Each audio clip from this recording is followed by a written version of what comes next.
नमस्कार दोस्तों, संस्कार की बातें चैनल में आपका स्वागत है। दोस्तों, आज हमारी वीडियो का विषय रहेगा श्री विष्णु पुराण की कथा का 12वां अध्याय। दोस्तों, यदि आपने हमारे चैनल को अब तक सब्सक्राइब नहीं किया तो जरूर करें और बेल आइकन दबाना ना भूलें ताकि आपको हमारी आने वाली सभी वीडियोस की जानकारी सबसे पहले हो सके। दोस्तों बैसाख मास में श्री विष्णु पुराण के इस अध्याय को सुनने से भगवान विष्णु की आप पर अपार कृपा होगी और वे आपकी हर इच्छा पूरी करेंगे। बोलो विष्णु भगवान की जय, लक्ष्मी माता की जय।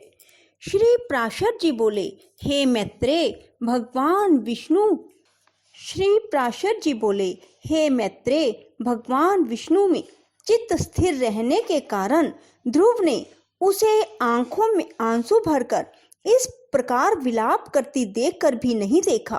तब, अरे बेटा, यहाँ से भाग भाग, देख इस महाभयंकर वन में ये कैसे घोर राक्षस अस्त्र शस्त्र उठाए आ रहे हैं। ऐसा कहती हुई वह चली गई और वहां जिन अग्नि की लपटें निकल रही थी, ऐसे अनेकों राक्षसगण अस्त्र शस्त्र संभाले प्रकट हो गए। उन राक्षसों ने अपने अति चमकीले शस्त्रों को घुमाते हुए उस राजपुत्र के सामने बड़ा भयंकर कोलाहल किया। उस नित्य योग युक्त बालक को भयभीत करने के लिए अपने मुख से अग्नि की लपटें निकलती हुई सैकड़ों स्यारियां घोर नाच करने लगी। वे राक्षस गण भी उसको मारो मारो, काटो काटो, खाओ खाओ इस प्रकार चिल्लाने लगे। फिर सिंह, ऊंट और मकर आदि के से मुख वाले वे राक्षस राजपुत्र को त्राण देने के लिए नाना प्रकार से गरजने लगे, किंतु उस भगवत आसक्त चित्त बालक को वे राक्षस उनके शब्द, स्यारियां और अस्त्र शस्त्र आदि कुछ भी दिखाई नहीं दिए। वह राजपुत्र एकाग्र चित्त से निरंतर अपने आशयभूत विष्णु भगवान को ही देखता रहा और उसने किसी की ओर किसी भी प्रकार दृष्टिपात नहीं किया। तब संपूर्ण माया के लीन हो जाने पर उससे हार जाने की आशंका से देवताओं को बड़ा भय हुआ। अतः उसके तप से संतप्त हो वे सब आपस में मिलकर जगत के आदि कारण शरणागत वत्सल अनादि और अनंत श्री हरि की शरण में गए। देवता बोले, हे देवादिदेव, जगन्नाथ, परमेश्वर, पुरुषोत्तम, हम सब ध्रुव की तपस्या से संतप्त होकर आपकी शरण में आए हैं। हे देव, जिस प्रकार चंद्रमा अपनी कलाओं से प्रतिदिन बढ़ता है, उसी प्रकार यह भी तपस्या के कारण रात दिन उन्नत हो रहा है। हे जनार्दन, इस उतान पाद के पुत्र की तपस्या से भयभीत होकर हम आपकी शरण में आए हैं। आप उसे तप से निवृत्त कीजिए। हम नहीं जानते वह इंद्रत्व चाहता है या सूर्यत्व। अपना उसे कुबेर, वरुण या चंद्रमा के पद की अभिलाषा है। अतः हे ईश, आप हम पर प्रसन्न होइए और इस उतान पाद के पुत्र को तप से निवृत्त करके हमारे हृदय का कांटा निकालिए। श्री भगवान बोले, हे सुरगण, उसे इंद्र, सूर्य, वरुण अथवा कुबेर आदि किसी के पद की अभिलाषा नहीं है। उसकी जो कुछ इच्छा है वह मैं सब पूर्ण करूंगा। हे देवगण, तुम निश्चिंत होकर इच्छा अनुसार अपने अपने स्थानों को जाओ। मैं तपस्या में लगे हुए उस बालक को निवृत्त करता हूँ।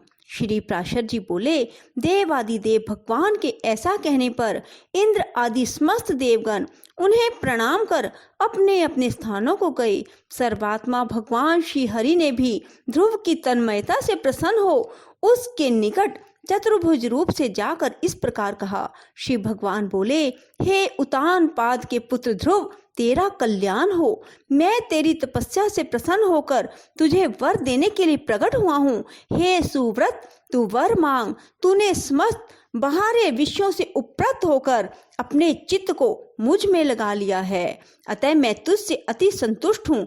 अब तू अपनी इच्छा अनुसार श्रेष्ठ वर मांग। श्री प्राशर जी बोले, देवादिदेव भगवान के ऐसा वचन सुनकर बालक ध्रुव ने आंखें खोली और अपनी ध्यान अवस्था में देखे हुए भगवान हरि को साक्षात अपने सम्मुख खड़े देखा।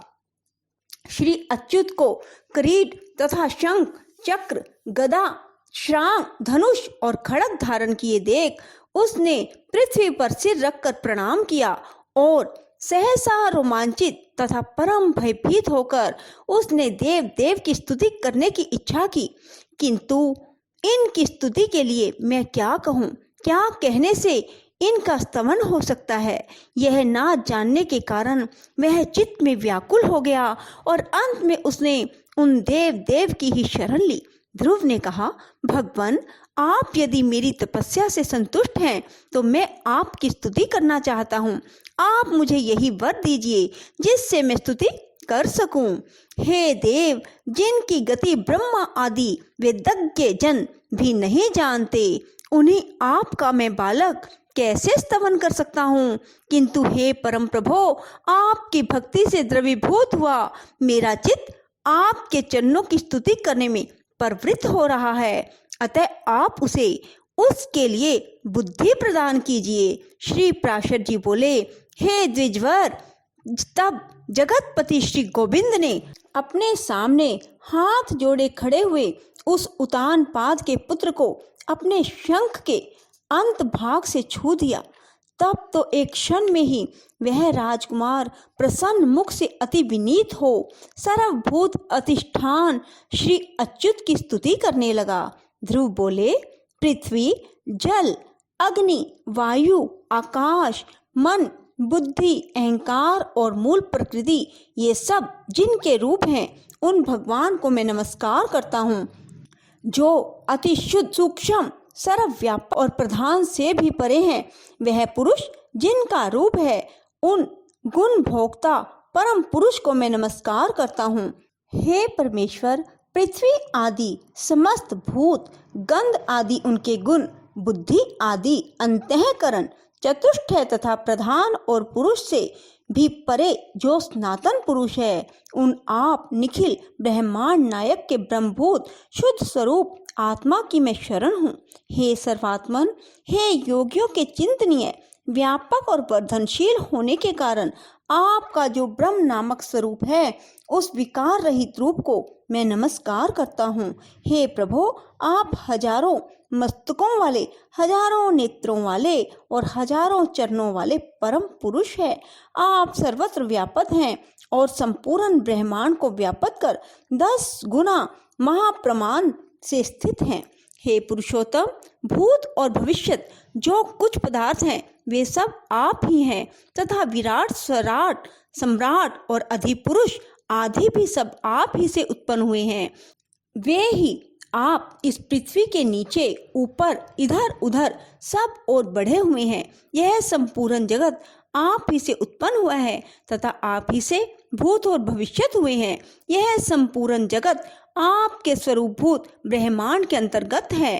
फिर आपके अंतर्गत होने की तो बात ही क्या है। जिसमें सभी पुरोडाशाओं को हवन होता है, वह यज्ञ, वृष, दाज्य तथा 2 प्रकार के पशु आप ही से उत्पन्न हुए हैं। आप ही से ऋक्, साम और गायत्री आदि छंद प्रकट हुए हैं। आप ही से यजुर्वेद का प्रादुर्भाव हुआ है। आप ही से अश्व तथा 1 और दांत वाले महिष आदि जीव उत्पन्न हुए हैं। आप ही से गौओं, बकरियों, भेड़ों और मृगों की उत्पत्ति हुई है। आप ही के मुख से ब्राह्मण, बाहुओं से क्षत्रिय, जंघाओं से वैश्य और चरणों से शूद्र प्रकट हुए हैं। आप ही के नेत्रों से सूर्य, प्राण से वायु, मन से चंद्रमा, भीतरी छिद्र से प्राण, मुख से अग्नि, नाभि से आकाश, सिर से स्वर्ग, श्रोत्र से दिशाएं, चरणों से पृथ्वी आदि उत्पन्न हुए हैं। इस प्रकार हे प्रभो, यह संपूर्ण जगत आप ही से प्रकट हुआ है।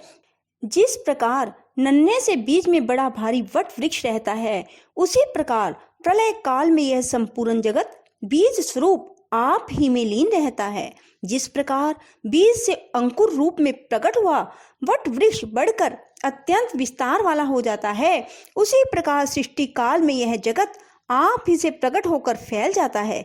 हे ईश्वर, जिस प्रकार केले का पौधा छिलके और पत्तों से अलग दिखाई नहीं देता, उसी प्रकार जगत से आप पृथक नहीं हैं, वह आप ही में स्थित देखा जाता है।